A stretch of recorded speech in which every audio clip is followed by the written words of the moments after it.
Hello friend, today topic is hydrocephalus. Hydrocephalus क्या होता है?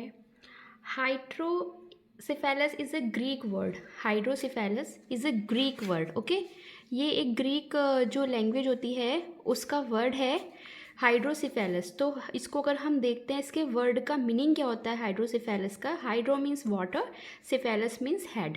तो हाइड्रोसिफेलस मतलब वाटर और हेड. अब इस वाटर और हेड का मीनिंग क्या बनेगा? This is a condition sometimes known as water in the brain. Brain के अंदर वाटर का एक्यूमुलेशन हो जाना, ठीक है, एब नॉर्मल एक्यूमुलेशन हो जाना, दैट इज कॉल्ड हाइड्रोसिफेलस. ठीक है, अब इसकी डेफिनेशन की बात करते हैं हम. तो hydrocephalus is a condition caused by an imbalance between in the production and absorption of CSF in the ventricular system. हमारे ब्रेन के अंदर फोर वेंट्रिकल्स होते हैं.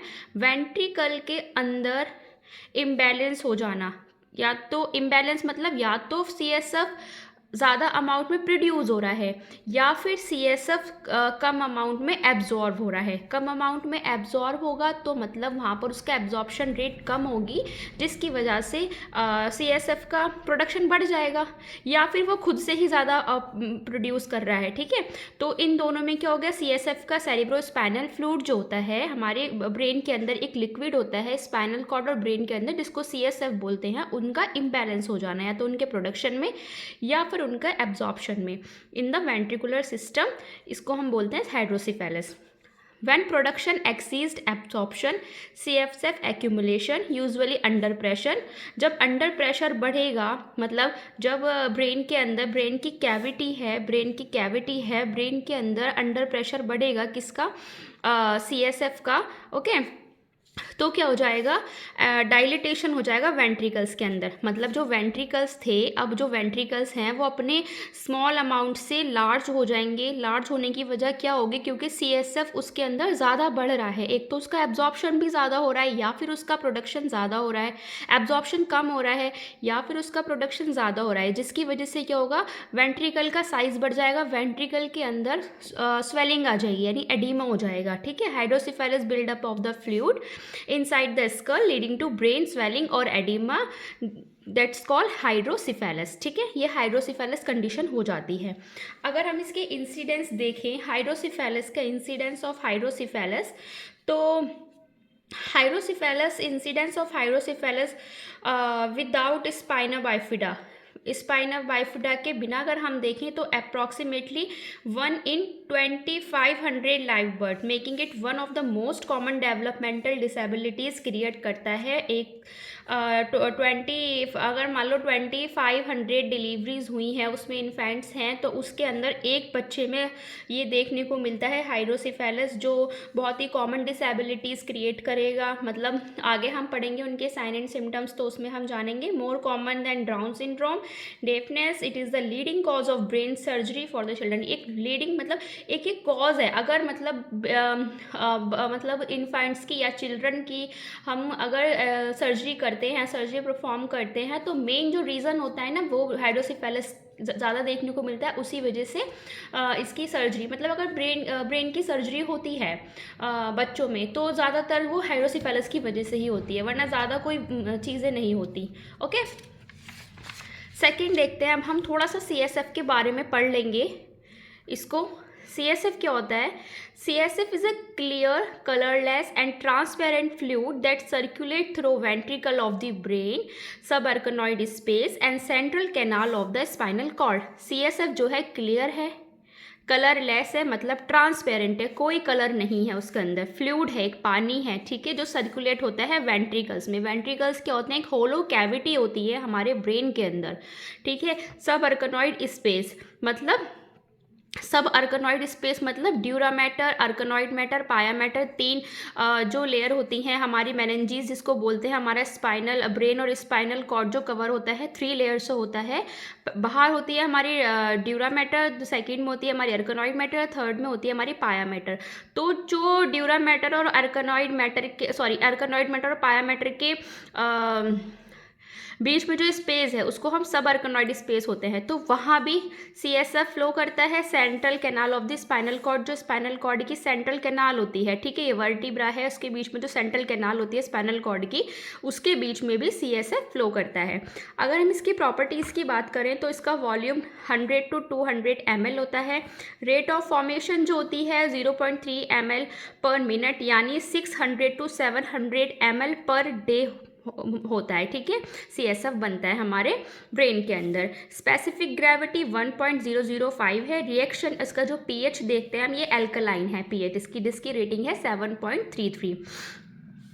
कॉम्पोजिशन ऑफ CSF, अगर हम कॉम्पोजिशन करें तो इसमें जो वाटर होता है वो 99.13% होता है। क्यों CSF में जो वाटर की क्वांटिटी होती है वो ज़्यादा होती है, सॉलिड्स की कम होती है। ये दो चीज़ों से मिलकर बना होता है वाटर एंड सॉलिड्स, ठीक है। तो अगर हम इसके कॉम्पोजिशन की बात करें तो वाटर 99 है और सॉलिड 0 पॉइंट, मतलब कुछ पॉइंट में ही है, ठीक है।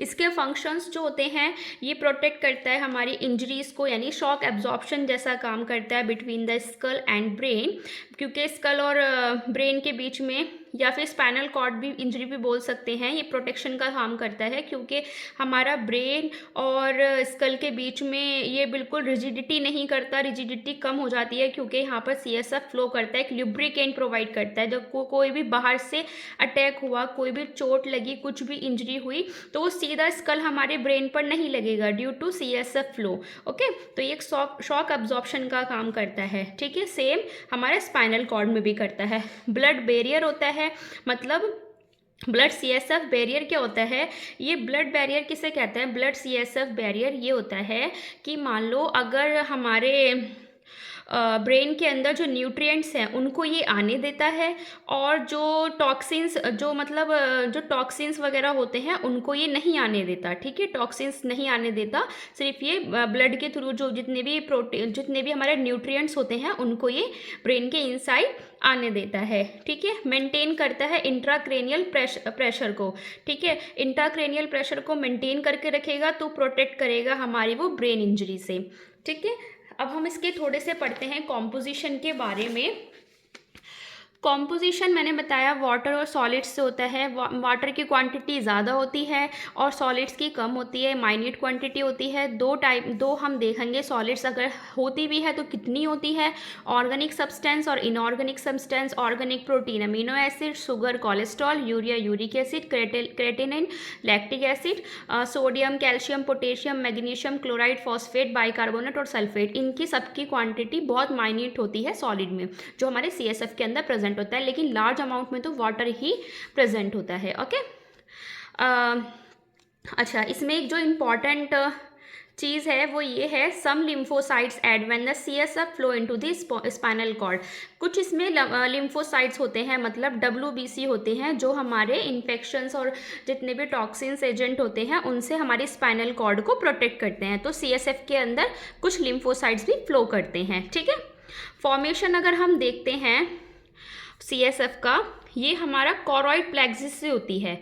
फॉर्मेशन जो होता है हमारा CSF का वेंट्रिकल ऑफ ब्रेन से होती है। वेंट्रिकल के ब्रेन के अंदर इनर लेयर होती है, मान लो ये वेंट्रिकल्स हैं हमारे ब्रेन के, तो उसके अंदर इनर लाइनिंग होती है, इनर एक लेयर होती है जो कि कॉरॉइड प्लेक्सिस की बनी होती है। कॉरॉइड प्लेक्सिस जो होती है वेंट्रिकल के अंदर होती है, एक ब्रांचिंग नेटवर्क ऑफ कैपिलरीज होती है जो हमारा पाया मैटर को कवर करती है, और एपिडेमल सेल्स को, ठीक है।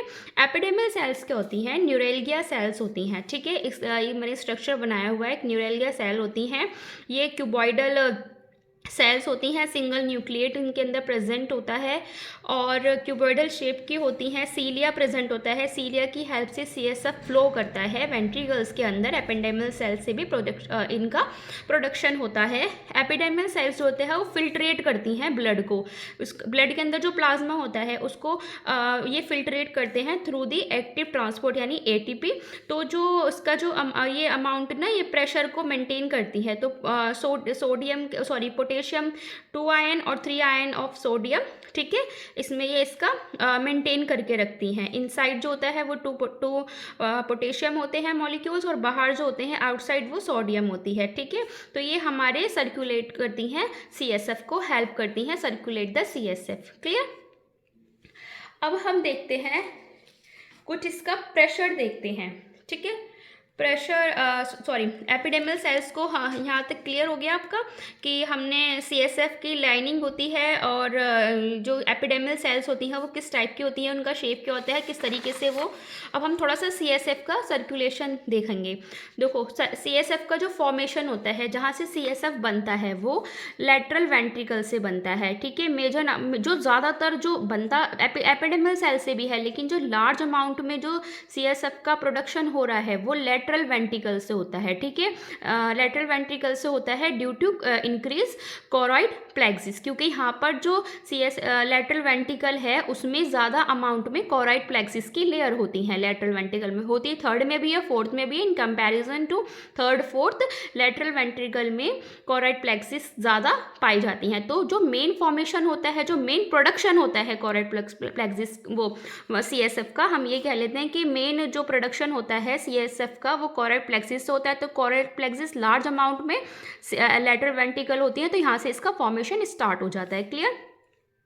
जब सीएसएफ का लेटरल वेंट्रिकल से प्रोडक्शन होता है तो फोरामेन ऑफ मॉन्ड्रो, एक फोरामेन होता है, एक ओपनिंग होती है जो थर्ड वेंट्रिकल को जोड़ के रखती है, इंट्रावेंट्रिकुलर फोरामेन होती है, उसके अंदर जाता है सीएसएफ, थर्ड वेंट्रिकल में एंटर करता है, थर्ड वेंट्रिकल के थ्रू फोर्थ वेंट्रिकल में जाता है। तो उसको जाने के लिए एक पैसेज चाहिए, इस पैसेज को हम सेरिब्रल एक्वाडक्ट बोलते हैं, ठीक है। लेकिन हम एक जो ध्यान देने वाली बात है, वहाँ पर कोरॉइड प्लेक्सिस इंट्रावेट मतलब ओपनिंग में कोरॉइड प्लेक्सिस नहीं पाई जाती, सिर्फ वेंट्रिकल्स में पाई जाती हैं। तो फोर्थ वेंट्रिकल में अब फोर्थ वेंट्रिकल से जाएगा हमारा सीएसएफ। सबसे पहले फॉर्मेशन हुआ लेटरल वेंट्रिकल में due to increase the choroid plexus amount, फिर फोरामेन मैग्नम जो है एक ओपनिंग, मॉन्ड्रो जो है एक ओपनिंग है जिसने एंटर करके थर्ड वेंट्रिकल में आया, थर्ड से फोर्थ वेंट्रिकल में जाएगा through the cerebral aqueduct, fourth से जाएगा, 3 ओपनिंग बनेंगी, 2 ओपनिंग हमारी खुलती हैं सिस्टर्ना मैग्ना में, एक हमारी फोरामेन ऑफ मैग्नेटाई में। जो फोरामेन ऑफ लुश्का है वहाँ से सेंट्रल सिस्टर्ना मैग्ना में खुलेगी, फोरामेन ऑफ मैग्नेटाई वो भी ये सेंट्रल होती है, ये लेटरल होती है, 2 हमारी सेंट्रल में होगी, एक हमारी लेटरल होगी जो सिस्टर्ना लेटरलिस होगी, ठीक है। दोनों पाथ जो होते हैं यहाँ पर अब सीएसएफ फ्लो हो रहा है, ठीक है। यहाँ पर जो सीएसएफ फ्लो हो रहा है अब वो 2 ओपनिंग यहाँ पर खुलेगी, central canal of spinal cord, मतलब स्पाइनल कॉर्ड में चला गया। Is that clear. अब दूसरी जो ओपनिंग होगी, दोनों पाथ चल रहे थे, सेकंड पाथ जो होगा जो कि हमारा दोनों पाथ फॉलो करके एक पाथ बनाया, फिर वो 2 में डिवाइड हुए जो सबअर्कनॉइड स्पेस में जाएंगे, यानी ब्रेन और स्पाइनल कॉर्ड के बीच में, ठीक है। ये ये प्रेजेंट होते हैं हमारे अर्कनॉइड ग्रैन्युलेशन में, यानी कि एक ही विलाई होती है, ठीक है। अब यहाँ पर सुपीरियर सेजाइटल साइनस होता है, एक साइनस मतलब एक कैविटी होती है, दोनों वेंट्रिकल्स के ऊपर एक कैविटी होती है जहाँ पर सुपीरियर सेजाइटल साइनस यानी ड्यूरल, इसको हम ड्यूरल साइनस भी बोलते हैं, ठीक है। यहाँ पर हमारा रीएब्जॉर्प्शन हो जाता है किसका, सीएसएफ का, और ये हमारा ड्रेन करके हार्ट में चला जाता है, ठीक है। फॉर्मेशन कहाँ से हुआ, फ्लो हो गया, फिर वो ड्यूरल साइनस में गया, वहाँ पर इसका एब्जॉर्प्शन होकर वो हमारा हार्ट के अंदर वीनस ड्रेनेज हो गया। क्लियर। अब हम थोड़ा देखते हैं कि सीएसएफ का प्रेशर कितना है।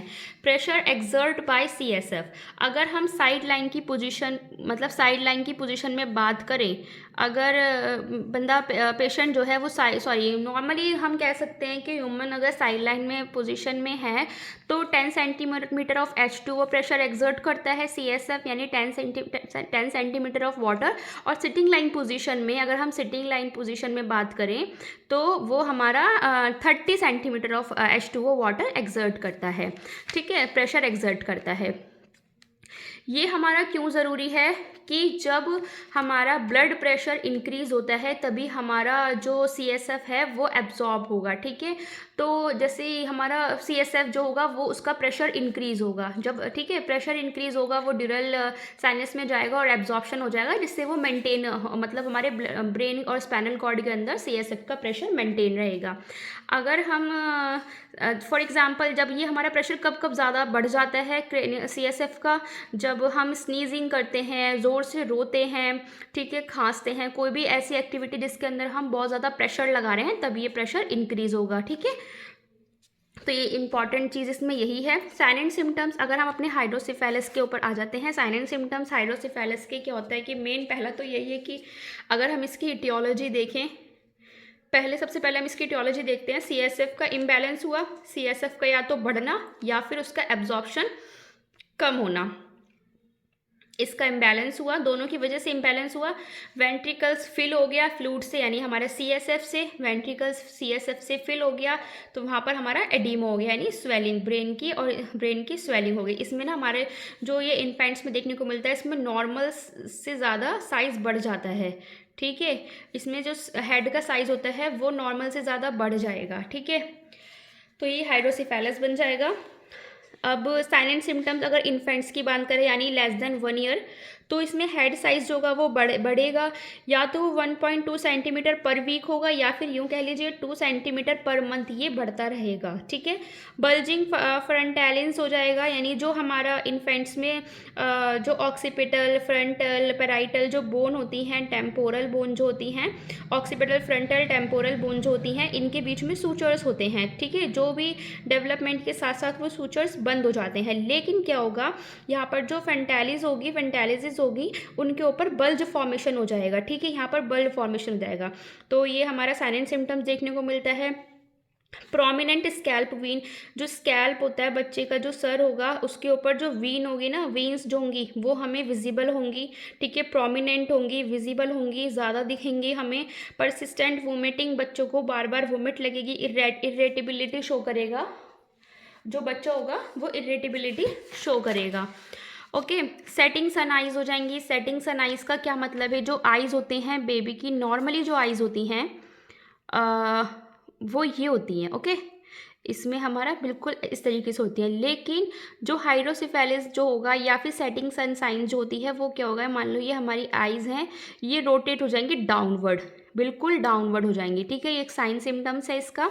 सीजर्स आएंगे, डिलेड डेवलपमेंट होगा फिजिकली और मेंटली, जो बच्चा होगा वो बहुत ज़्यादा वीक होगा, ये कह लीजिए, और बच्चों से नॉर्मल नहीं होगा, अब नॉर्मल होगा। मैक्विन साइन देखने को मिलेगा। मैक्विन साइन किसे कहते हैं, with intracranial pressure volume, intracranial pressure बढ़ेगा तो जो बोन की जो स्कल्स होती हैं, स्कल की जो बोन होती हैं वो थिन हो जाएंगी। क्यों, मतलब देखो ये हमारा ब्रेन है, ठीक है, यहाँ पर प्रेशर बढ़ रहा है, तो उसकी जो एक थिकनेस थी वो थिन हो गई अब, क्योंकि प्रेशर लगातार बढ़ता जा रहा है, ठीक है। ये बोन मान लो ये ब्रेन है, तो प्रेशर पहले हमारी बोन इसकी डेंसिटी इतनी थी, लेकिन अगर ये प्रेशर बढ़ रहा है तो इसको ये और पतला कर देगी, तो ये जो इसकी डेंसिटी होती है ना बहुत थिन हो जाती है स्कल की।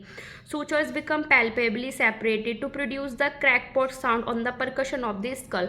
अगर हम इसमें मैक्विन साइंस में क्या होता है, अगर हम बच्चे के सर पे टैप करके देखेंगे, परकस करके देखेंगे, तो एक क्रैक पॉट जैसे टूटे हुए बर्तन की साउंड आती है, एग्जैक्टली वही साउंड हमें देखने को सुनने को मिलती है, ठीक है।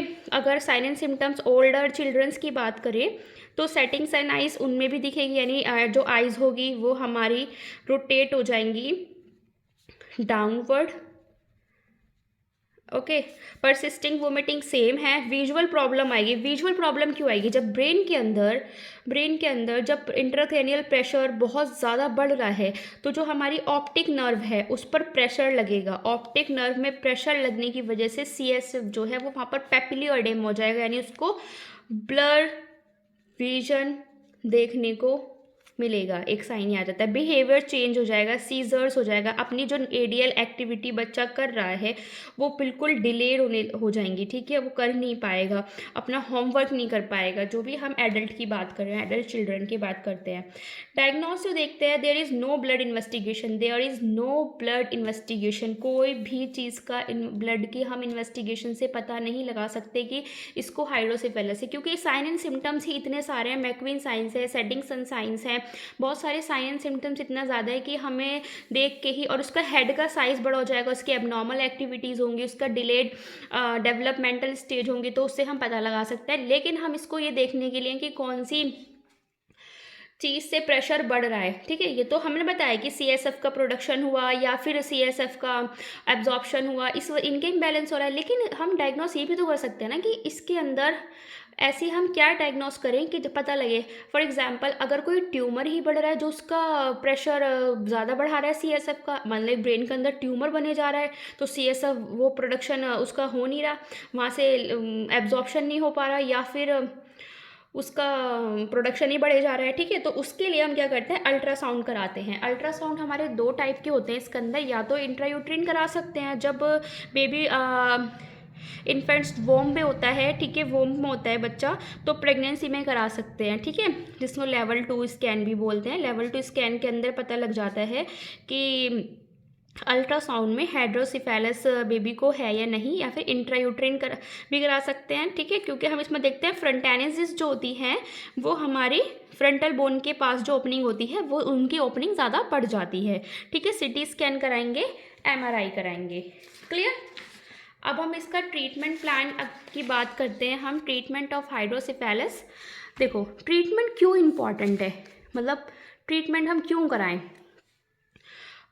अगर हम इसका ट्रीटमेंट नहीं कराते हैं, ठीक है, तो परसिस्टेंट लगातार कंप्रेस पड़ता रहेगा ब्रेन के ऊपर, ग्लायोसिस, कॉर्टिकल डिस्टोरेशन, जो फाइबर्स होते हैं उनका डिस्टर्ब हो जाएगा, न्यूरोनल डैमेज होने लगेगा, एक्सॉन जो होते हैं हमारे न्यूरॉन के, जो एक्सॉन होते हैं उनका टीयर हो जाएगा, नर्वोट्यूबुलर फाइबर्स का टीयर हो जाएगा, इंटरनल कैप्सूल्स के अंदर माइलिन शीट डिस्ट्रक्शन हो जाएगी। तो ट्रीटमेंट इज़ मोस्ट मैंडेटरी, ठीक है, ट्रीटमेंट हमें ज़रूर कराना है। तो इसका कंजर्वेटिव ट्रीटमेंट बिल्कुल नहीं होता, बिल्कुल भी नहीं होता, क्योंकि कंजर्वेटिव ट्रीटमेंट से बिल्कुल भी ट्रीट नहीं होता। इसका एक ही ट्रीटमेंट है, सर्जिकल प्रोसेस। तो कंजर्वेटिव ट्रीटमेंट के लिए अगर हम कुछ टाइम के लिए उसको उसके जो साइलेंट सिम्टम्स है उसको ठीक करने के लिए कुछ टाइम के लिए हम मैनिटॉल दे सकते हैं। अगर इंट्राक्रेनियल प्रेशर बढ़ रहा है तो मैनिटॉल क्या करेगा, उसको कम कर देगा। एसिटाजोलामाइड दे सकते हैं जो उसका हमारे सीएसएफ के प्रोडक्शन को डिक्रीज कर देगा। भाई इन दोनों की इम्बैलेंस, या तो प्रेशर बढ़ रहा है या फिर उसका एब्जॉर्प्शन नहीं हो रहा, इन दोनों का इम्बैलेंस की वजह से तो सीएसएफ का फ्लूइड बढ़ता है, तो सीएसएफ फ्लूइड बढ़ता है तो हाइड्रोसिफेलस होता है। तो इनको हम सिर्फ कंजर्वेटिव ट्रीटमेंट कुछ टाइम दे सकते हैं, लेकिन परमानेंट ट्रीटमेंट ये नहीं है। परमानेंट ट्रीटमेंट हमारा सर्जिकल प्रोसेस है। फर्स्ट आता है ऑब्स्ट्रक्शन, जो भी है, ट्यूमर है, ब्लड क्लोट है, जो भी उसको कर रहा है प्रॉब्लम, उसको रिमूव कर दें, ठीक है, एंडोस्कोपी कर दें। थर्ड वेंट्रिकुलरस्टोमी, इसमें क्या होता है, बाईपास कराते हैं हम सीएसएफ का थ्रू दी एंडोस्कोप, एक होल करते हैं, सॉरी एंडोस्कोप, एक होल करते हैं, होल के अंदर एंडोस्कोप डालते हैं, वहाँ से उसको रिमूव कर देते हैं। सेप्टल फेनिस्ट्रेशन, सिस्ट फेनिस्ट्रेशन, शंट इंजर्शन, जो मोस्ट इंपॉर्टेंट जो सर्जरी होती है ना वो शंट होती है। शंट के अंदर क्या करते हैं, ब्रेन के अंदर एक होल करते हैं ड्रिल से, उसमें जो सीएसएफ होता है उसके अंदर एक ट्यूब डाली जाती है, इंटरपेरोटियल ट्यूब बोलते हैं उसको। हम एब्डोमेन में कनेक्ट कर देते हैं और वहाँ पर उसका पूरा जो सीएसएफ का फ्लो है वहाँ पर उसका बाईपास कर देते हैं। तो आई होप कि आपको ये समझ में आ गया पूरा टॉपिक हाइड्रोसिफेलस। अगर आपको कुछ भी क्वेरीज हैं तो आप प्लीज़ हमें कमेंट में लिख करके बताएं, और आपको जो भी टॉपिक चाहिए आप वो बताएं। आज का हमारा टॉपिक यही ख़त्म होता है, हाइड्रोसिफेलस। बहुत ही सिंपल, बहुत ही इजी वे में मैंने कोशिश करी थी आपको बताने के लिए। Thank you so much.